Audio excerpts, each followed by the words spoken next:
What if the building material of the future is trash? Around the world, entrepreneurs grind waste up, melt it down, and squeeze it into bricks. These recycled bricks can pave roads, pad playgrounds, and build homes and schools. Here are 5 countries using garbage to build stuff. This is melted plastic mixed with sand.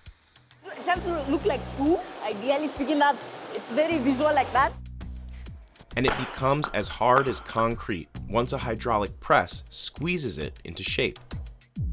A company in Nairobi wants to install these plastic bricks on streets across Kenya's capital. Nzambe Mate opened her company, Jijenge Makers, in 2018. So Jijenge is a Swahili word which translates to build yourself. The factory processes 3 of the 7 types of single-use plastics.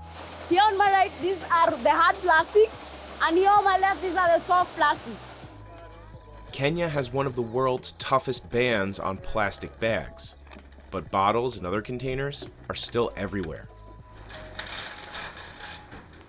This is where workers sort them. They can handle about 10 metric tons of plastic every month. So this is the guy who starts our production. Without him, we are nothing. So big up.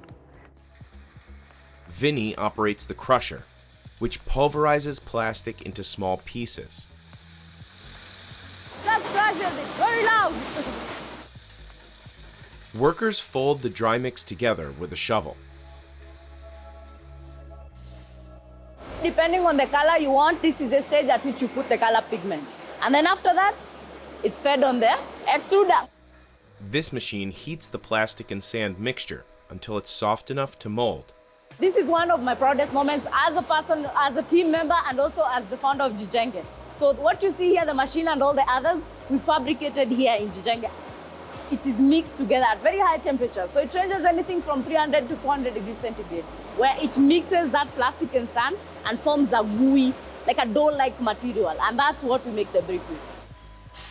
Each lump of the mixture is weighed by hand. People say the smell is something like new asphalt on a hot day. So the brick currently Joseph is producing is a 1.3 kilogram. So that's what he's measuring. He's measuring 1.3 kilogram of the mixture. This hydraulic press can squeeze 9 bricks at a time. Ideally speaking, it's like baking a cookies. And this here is Lawrence. He's the guy with the magic touch, so I'll let him do his thing. At this point, the bricks need to cool so they can harden at room temperature. So here's the curing bay. So once we take from the hydraulic press, we feed it in the curing bay, and then after like about 2 to 5 minutes, you have a finished product. Many bricks come off the press with jagged edges. A worker breaks them off on a large stone before adding the finished bricks to a stack. For now, Jijenge's output is modest. We need to increase our production to mass produce what we are doing currently. Right now, we are doing like around 1,500 blocks a day. That's about enough bricks to cover a courtyard, like the one at this community center. For me, I think the price is cheaper and affordable compared to other materials used to make pavements. A pallet of 400 plastic pavers can sell for up to $150, depending on thickness. The company says that's about 25% cheaper than bricks made from concrete. We're also working on manhole covers. The other one is roofing tiles. The other one is drainage gutters. And also in addition to that, we're targeting also to improve and optimize the technology. Because I get the feeling we are only doing like a really small portion of it, and there's so much potential that this technology has that we are yet to realize, and this is just the beginning. Turning waste into pavement is an idea that's already caught on in other countries. Construction workers in India have been mixing small amounts of plastic waste into asphalt for decades, making new roads that are stronger and that last longer. But experts say these innovations may increase the amount of plastic released into the environment. Roads are subject to constant abrasion. We drive on them, right? And so roads are actually the primary source of microplastics in the environment. Even on pure asphalt roads, the paints used to make lines contain plastic, and particles rub off the tires on vehicles every time they dry. Now, if we build the entire road out of plastic, or even part of the road out of plastic, that is going to be more abrasion of plastic and more microplastics going into the environment. In recent years, researchers have found microplastics in nearly every sample of our food, drinking water, the air we breathe, and even inside our bodies. Tangri says that any solution that doesn't focus on decreasing the amount of new plastic going into production lets the people who created the problem off the hook. The petrochemical industry would like nothing better than to say, we can put it all into roads, or we can do something else with it. Still, roads made with plastic are cheaper, mainly because they require less asphalt. And they make good use of plastic that would otherwise end up in places like Dandora, Nairobi's only official landfill. The cars that bring these plastics are more every day, they come every day. It reached full capacity 20 years ago, but new garbage keeps coming in. As you can see, most of the waste here is plastic waste. Amos Wamanya is an environmental activist and renewable energy consultant. We even have the smokes and all that being plastic being burned, which is very problematic to the health. In Nairobi's poorest areas, there are no sanitation services. Many people toss garbage into rivers or just burn it, as much as 750 tons every day. Kenya does not have enough infrastructure to allow recycling. But that didn't stop American oil lobbyists from proposing a trade deal to export millions of tons of plastic waste to Kenya. The American Chemistry Council was advising the U.S. representatives within the trade deal negotiations to include a clause that would allow plastic materials to be imported to Africa through Kenya. Nzambi knows that her invention can't tackle a mountain of trash that large. So far, her factory has recycled 50 metric tons of waste this year, but Nairobi produces 6 times that amount of plastic trash every single day. We need variant solutions. So I cannot say this is the solution in terms of like, does the biggest impact and all that stuff? No. Does it have an impact? Yes. Do we need to do more? Definitely. Still, she is continuing to expand her business. Zambi being the founder of Jenge motivates me a lot. She wants to achieve a lot in life. She wants to achieve a lot for the company. In 2020, the United Nations recognized Nzambi as a young champion of the earth and awarded her $10,000. And she says her company is closing a $500,000 seed funding round. We have more demand that we can supply. And that's because there's a lot of market awareness and market uptake that is coming in. And once again, as I said, with the shipmental shift, with consumption, but we cannot produce that. She employs 20 people full-time, nearly all of them under 30 years old. Me, my team, and everyone else in this space, we get to earn a living, and that I'm happy with. Most of her customers are local, including her mother, who is also an entrepreneur. She just started a business raising egg-laying hens in her backyard. They are very peaceful birds. Yeah, I've got 1,200. Yes.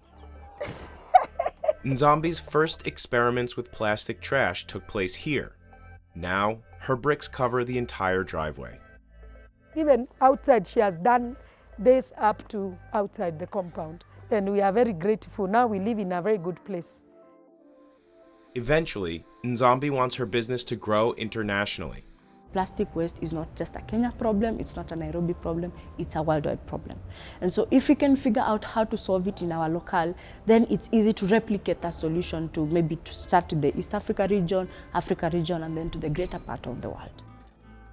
And her biggest fans support the future she's building, one brick at a time. As a mother, I'm very proud about her. Na magugu.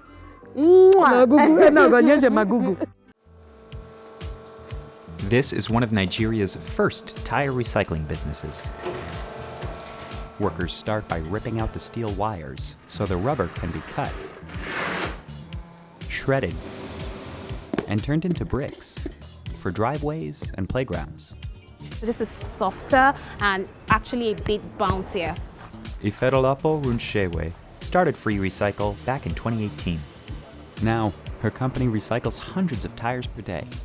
We have over 400,000 tires stockpiled on site. But it's only a tiny slice of the problem. Humans throw out around 1 billion tires every year. Recycling them gets expensive and complicated. So in most countries, they just pile up in landfills. And here in Nigeria, they can help spread malaria. We have stagnant water that can then become a breeding ground for mosquitoes.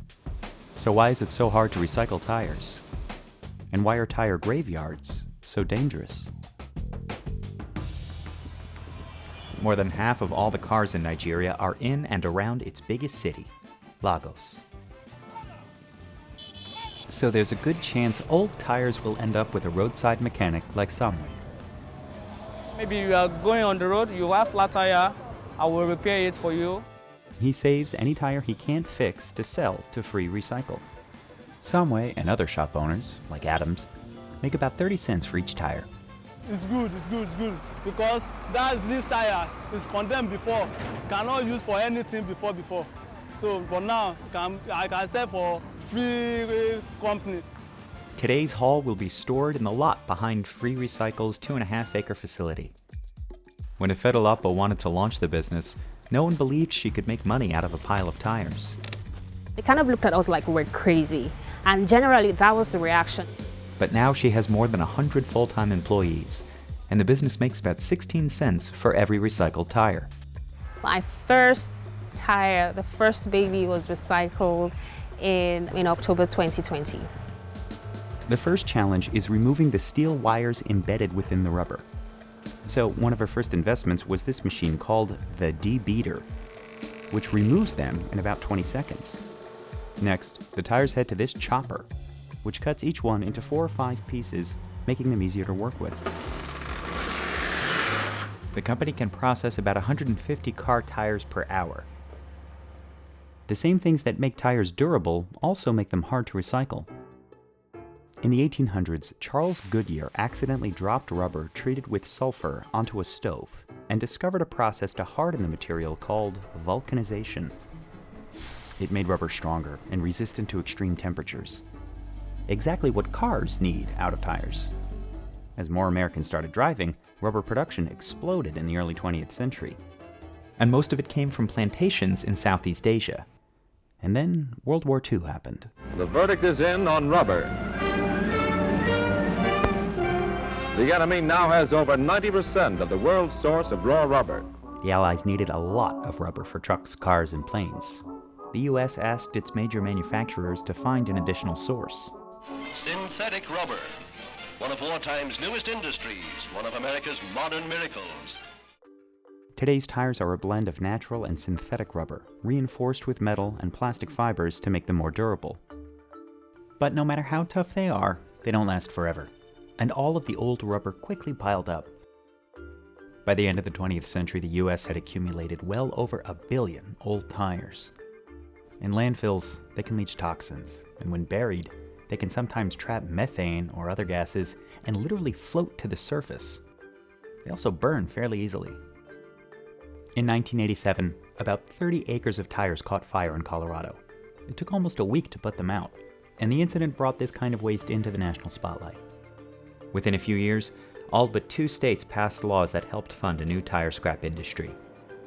By 2021, the U.S. had reduced the number of stockpiled tires to just 50 million.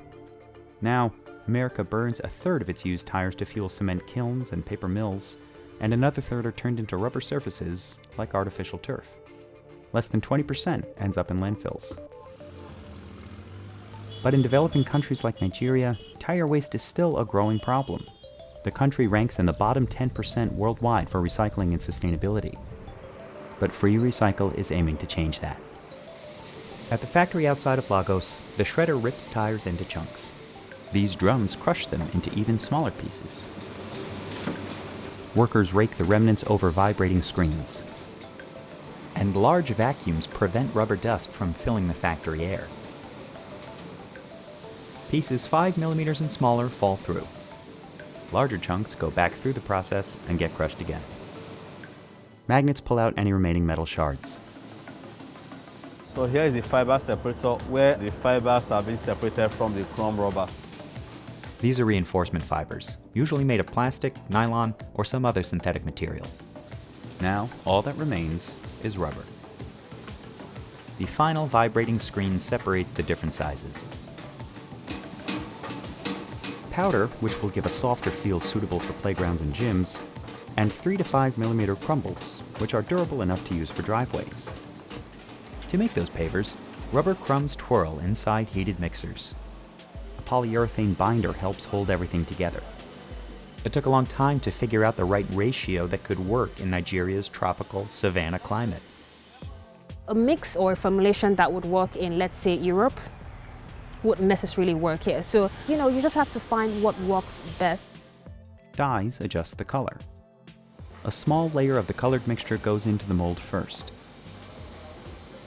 Then the rest of the brick is filled in with undyed rubber mix, which helps cut down on manufacturing costs. Then it is pressed down by hand and loaded onto trays. After loading it, it's being rolled to the hydraulic press where we press all the mixed material for proper compression. Finally, it sits in an oven to dry for up to 8 hours.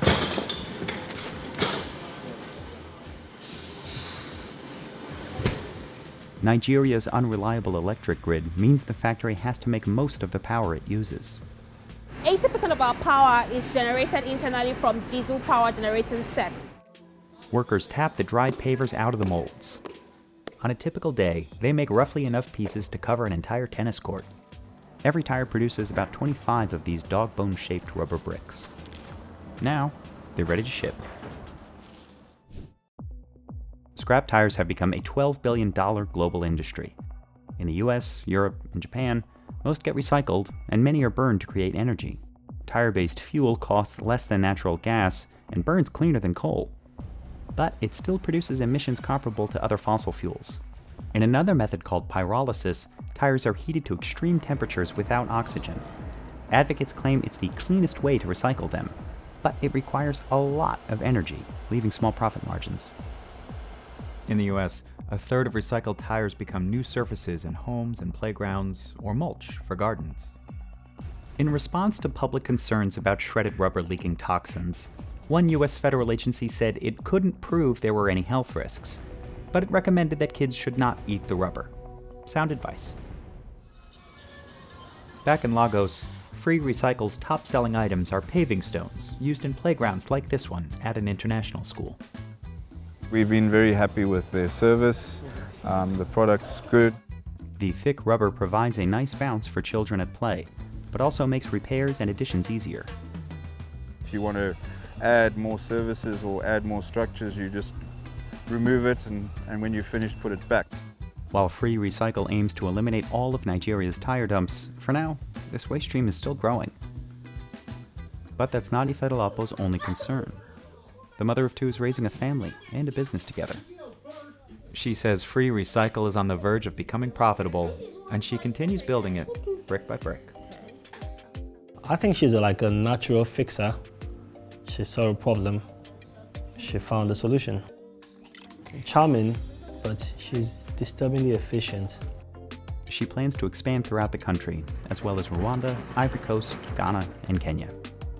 I would like to see us tackling more waste, different types of waste, your paper waste, electronic waste, PET bottle. That's why our tagline is Waste to Wealth. These bricks are made from seaweed. The secret is sargassum, an invasive species washing up and rotting on beaches around North America. The massive waves can lead to respiratory problems and can cost millions to clean up. But where most people see a problem, Omar Vasquez saw potential. He turns the seaweed into bricks strong enough to build homes that he says can withstand hurricanes. Lo primero que pensé fue empezar a donar casas, ya que mi madre Mis hermanos y yo nunca tuvimos un techo propio. Omar and his family immigrated to the US with nothing in their pockets when he was just 8 years old. Now, he uses his bricks to build homes for low-income families, like the Lopezes. Pues tenemos cada una nuestro cuarto y es algo bonito porque siempre desde chiquitas lo habíamos soñado. Could this invention help other countries clean up their coastlines? We went to Mexico to see how entrepreneurs like Omar are making the most out of a stinky situation. Omar and his team start collecting the seaweed at 5 a.m. Today, they're in Puerto Morelos, a small beach town about 25 miles from Cancun. Cuando llega todo el sargazo, lo primero que hizo la gente fue quejarse. Que huele mal, apesta, tiene pulga, tiene todo. Hotels pay them to get the seaweed off the beach and out of the view of tourists. They collect about 40 metric tons of sargassum every day, enough to fill 2 of these containers. En una noche se acumula todo eso. Hay que darle muy duro a la chamba para poder acabar con el sargazo. Se está incrementando más. The idea to turn seaweed into bricks came to Omar in 2018, when more than 50,000 metric tons of sargassum overran the coast. Al principio fue hacerlo de manera manual y artesanal, como se hacía el adobe. La impresión de ellos es no creer. Es como que, ¿cómo puede ser? Omar makes the bricks, which he calls sarga blocks, at his workshop, 10 minutes from the beach. Workers grind the dry sargassum into a fine powder by smashing it with rocks. Then they mix it with dirt, which Omar repurposes from construction sites.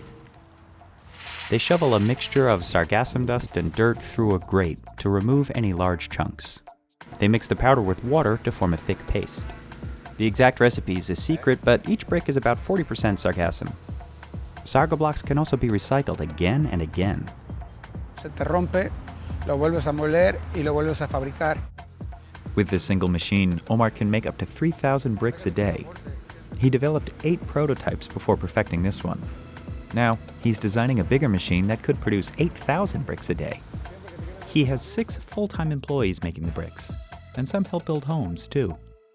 Eso sí es difícil, pero pues ahora sí que hemos visto la cara de las personas cuando se han donado luego casas o cosas así y te llena, ¿no? Esa parte, se te olvida lo otro. Since 2018, Omar has built more than 40 homes. The first one is right next to his workshop. He named it after his mother. Aquí estamos en Casa Angelita, la primera casa en el mundo hecha a base de sargazo. When he was 8 years old, Omar left behind a home just like this one to cross the Mexico-US border with his mother. Esta casa me recuerda mucho mi infancia, mi niñez, ya que es una réplica de la casa de mis abuelos. En este lado era una cocinita, me acuerdo perfectamente, una sala comedor que se me hacía enorme y un baño. They wouldn't have a home of their own for the 30 years they lived in the US. El sueño americano es un sueño muy doloroso. Fue una vida complicada al vivir con una madre soltera, al no tener papá, al no tener un techo propio, caer el tema de las adicciones, del alcohol, de la droga. Pero bueno, siempre tuve en mi mente y en mi corazón regresar a México. He finally returned to his home country for good in 2014 with just $55 in his pocket. He used it to start a business buying and selling plants. And he eventually saved enough money to buy this lot. Pues es que estando aquí, estoy en mi casa, no tengo miedo a nada. Developing sarga blocks required a lot of trial and error. Pues mira, tengo en la mano el primer molde que utilizamos para los primeros adobes de sargazo. Omar's business is called Vivero Blue Green. He makes most of his money selling plants and from hotels paying him to clean up the sargassum. He also sells his bricks and builds houses. He has sold more than 20 homes and given away another 15.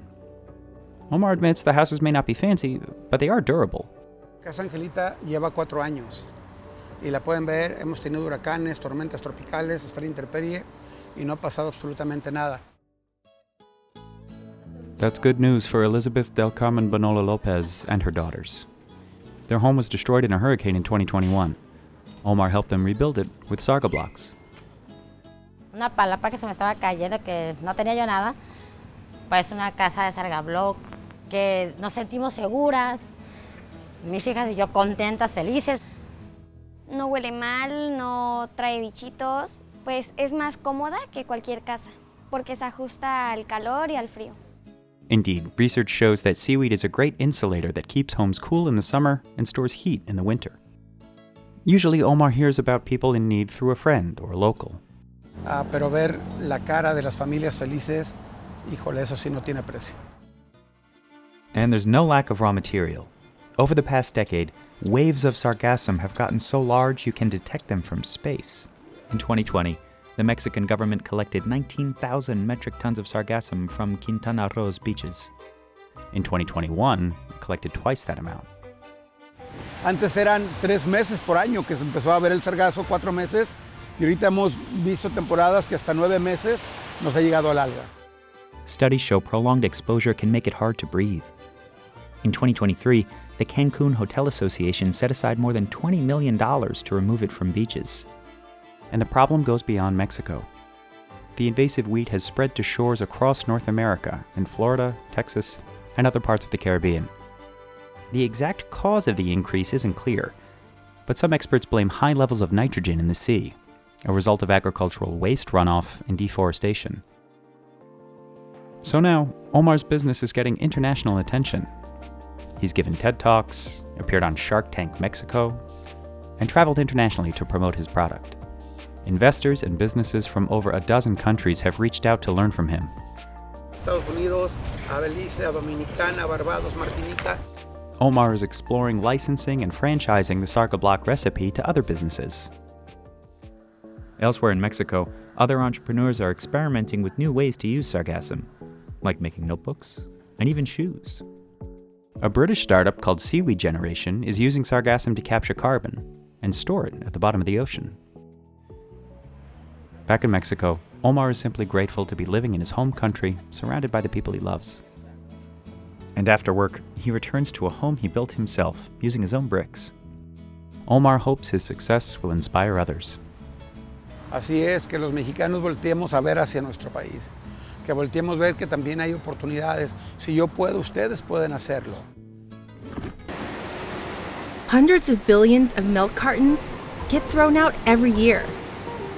And a center in Thailand can recycle thousands per day into building materials.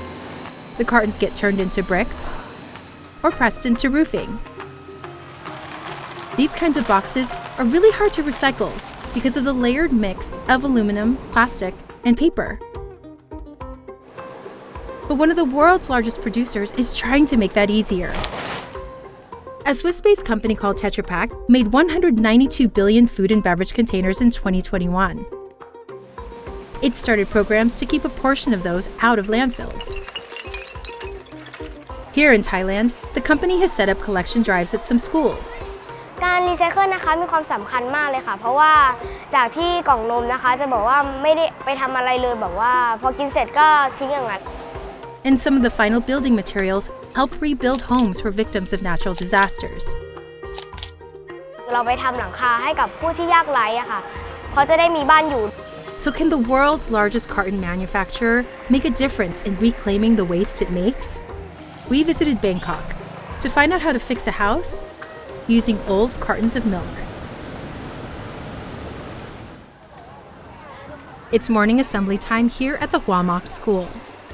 Since the 90s, the Thai government has encouraged milk in schools in a country that traditionally didn't consume much dairy. 3 decades later, drinking milk is a daily habit for students like Chanikan.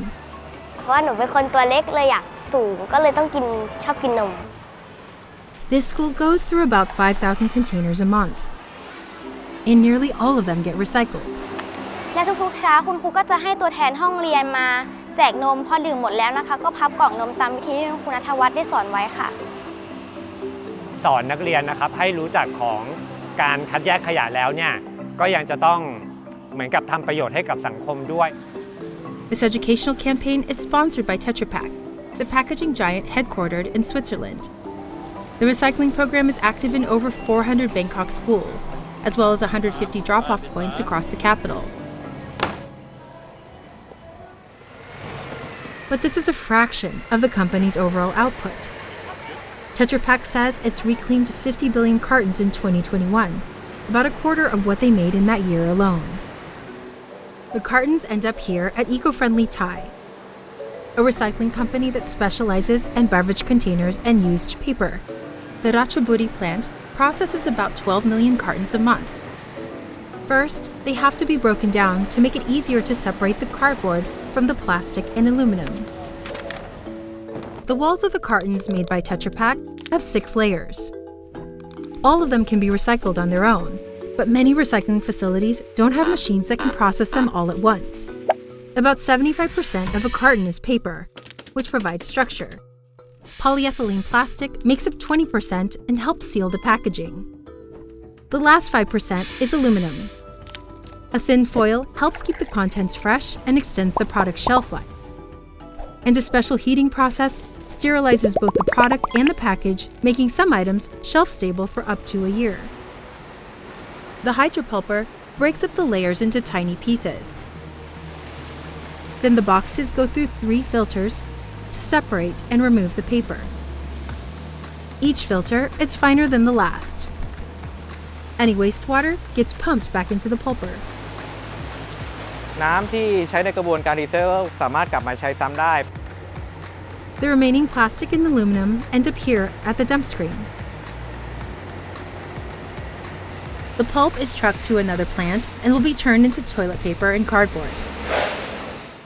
Meanwhile, the leftover mix of polyethylene plastic and aluminum is headed to Eco-Friendly's plant in Notaburi.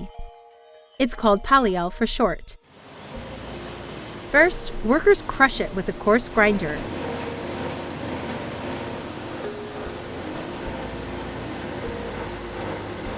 Then it goes through another round of cleaning to filter out any remaining paper pulp.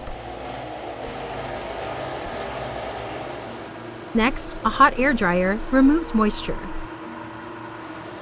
Workers feed it into a second grinder. การบดละเอียดเนี่ยจะทำให้การผสมของวัสดุที่เรามีการผสมเรื่องสีหรือ additive นะครับทำให้มันสามารถคลุกเคล้าได้ดียิ่งขึ้น Then it's ready for the extruder, which heats the ground material. นะครับเพื่อจะทำให้มีความอ่อนตัวหรือว่ามีการรวมตัวกันได้ดีขึ้นนะครับออกมาเป็นก้อนนะครับ Temperatures reach up to 392 degrees Fahrenheit.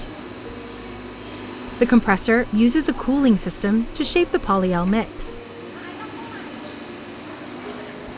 It cools for 3 minutes in the mold, and voila, eco-bricks. But because most of the carton is paper, it takes a lot of them to make just one brick.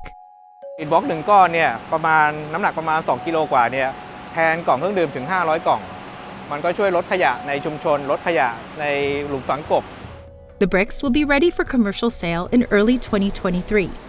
แล้วเราก็มีการที่จะเช็คตรวจสอบคุณภาพเรื่องสีแล้วก็เรื่องตกแต่งที่ตกแต่งบริเวณขอบนะครับของตัวพลาสติกนะครับก่อนที่จะนำส่งลูกค้านะครับ They also sell the polyol to companies like Advanced Mat, which converts the mixture into plastic pellets.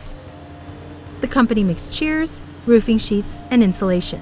ตัวฉนวนที่เป็นโพลีอะลูนะครับข้อดีของมันก็คือเราใช้ส่วนที่เป็นอลูมิเนียมก็จะไม่ขึ้นสนิมสามารถนำไปใช้ในพื้นที่ที่อยู่ติดชายทะเลได้ Tetra Pak has donated nearly 70,000 roofing sheets to help victims of natural disasters. And the aluminum from the polyol helps cool the homes. Making the roof sheets out of this material help actually to protect the heat from the sun. At the same time, with the property of polyethylene that we have in our material, it also helps the material to be strong. Tetra Pak has been donating their milk carton roofs to places like the Chakdang Temple. พอฝนลมแรงมากิ่งไม้หักถ้าเป็นกระเบื้องมาก็อาจจะมีแตกมีร้าวมีทะลุถ้าเป็นหลังคากล่องนมเนี่ยโดยมากจะทนไหวอยู่ The abbot has also purchased sheets of the polyol material for other roof repairs. He says the milk carton panels are more durable than his old roof tiles.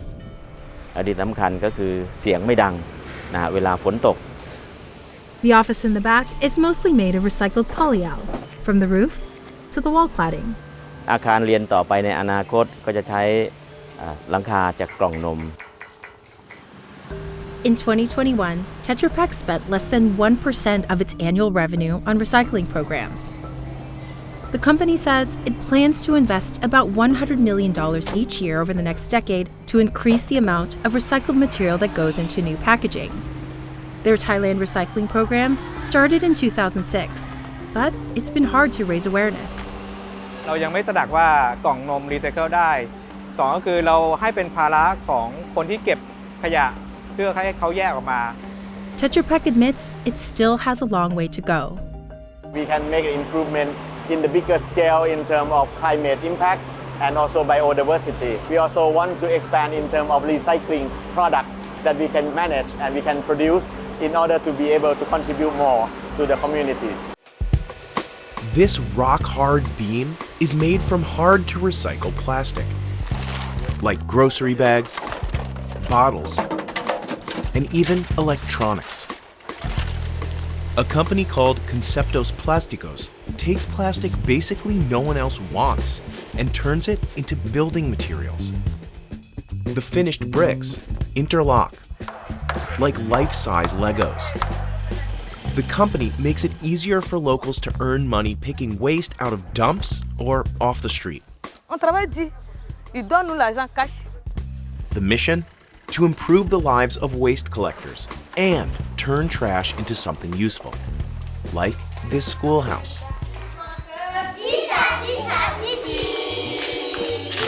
Plastic is piling up in Ivory Coast, a country, like many around the world, that has almost no formal recycling programs. Could these building materials be the solution? We went to West Africa to find out how to make schools out of worldwide waste. Fatoumata is one of thousands of self-employed waste collectors in Ivory Coast. Tous les jours, ce que tu veux, faut barrer sur les mains. Si tu as bon sentiment, barre. She gathers plastic from this dump site in Abidjan, the country's biggest city. And she likes what she does. Ça me plaît beaucoup. Dieu n'a qu'à faire toujours monter, plus que ça là même. Parce que là qu'on a trouvé là. She's part of an informal collective of waste pickers trained by Conceptos Plásticos. They gather many types of plastic, including stuff other recyclers won't take. Sac ou ça c'est noir ou bleu ou sac là ou tout, ça donne l'argent. Si tu as croisé, ça donne l'argent. Fatoumata says that since joining the company's training program, she makes about 4 times as much as she used to. Collectors get paid at a local sorting site after workers there weigh and log each bag. Conceptos Plásticos pays 100 CFA francs, or about 16 cents per kilogram of plastic. We try to avoid intermediaries and we try all the time to empower directly the people that is collecting the plastic in the street. Then it's time to start sorting. They take out pieces that can't be used for bricks, like PVC, which can release toxic fumes when melted. All the time we are getting material that we cannot transform, PVC or some kind of PET. So that's also the work is to sort again and check again which kind of plastic we are getting and take out the PVC. After sorting, they load plastic into a crusher. By flattening the waste, about 4 times as much fits in each truckload to the factory. This facility can process about 40 standard garbage trucks worth of plastic each month.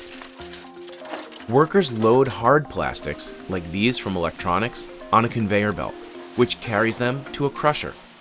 Every time that you work with plastic, you need to have a small size. We have crushers just to take the plastic maybe 5 millimeter size. The crushed chips go into a hopper, then travel down the line to be melted. Soft plastics, like grocery bags, go through different machines, but the process is similar. They're shredded into tiny pieces and melted down later.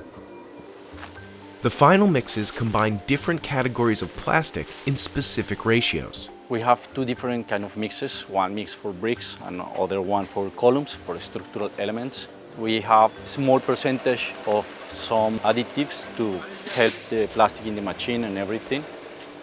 The company keeps those recipes a secret, hidden from our cameras behind this curtain, along with the equipment that makes bricks.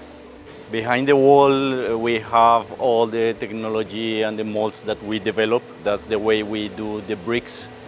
But they did show us how beams and columns are made. by pushing the hot mixture into long molds. Workers lower them into water to cool things down. La moule pour charger. Quand on finit de charger, on plonge dans l'eau. Quelques minutes après, on fait sortir le poteau. They remove this rod, and the mold pushes out a beam. Si tu es distrait, ça peut te poser un truc. Donc, il faut être concentré de ce que tu fais. Tu aurais ça. The team cuts the beam into shorter segments and drills holes at each end. Any leftovers, like the rough end pieces, go through the whole process again. This school was made from the recycled building blocks in 2019. Bonjour les tout petits. Ça va? Les enfants, ça change beaucoup de choses parce qu'ils sont dans un environnement très aéré. Il n'y a pas de chaleur et ça résiste aux aléas climatiques. And there are more than 300 classrooms made with Conceptos bricks around the country. Oscar Mendez and Isabel Cristina Gomez started the company in 2010. They're based in Colombia, but in 2019, they got a call from UNICEF, asking them to expand their business to another country in need, Ivory Coast. According to the UN, more than 1 million Ivorian children don't go to school. And sometimes it's because they simply don't have a place to go. Classrooms are too far away or too crowded. Normally they're for 50 children, and you can find them up to 80 or so. Teachers, they say that it's impossible to give lessons and to teach in a normal way. Each one of these takes about a month to build. The government, they loved the project from the very beginning, mostly because it was quick. Construction here in Ivory Coast can take up years.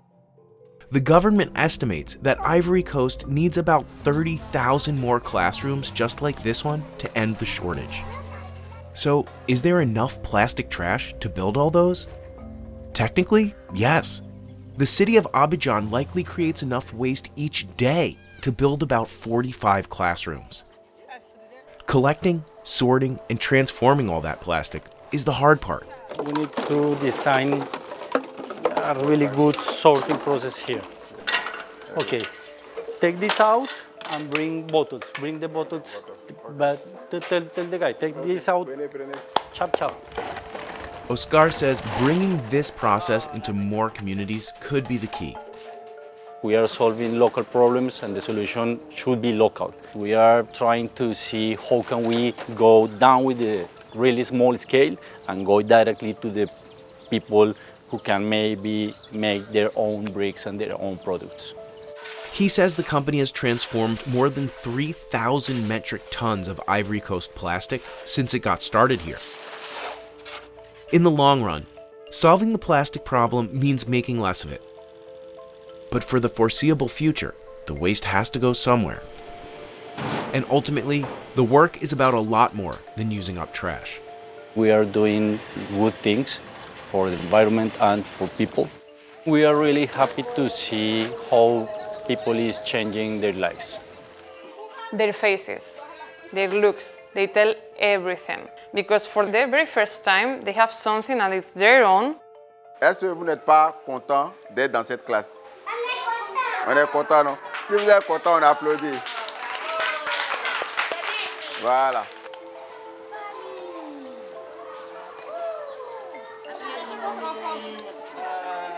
Bien travaillé.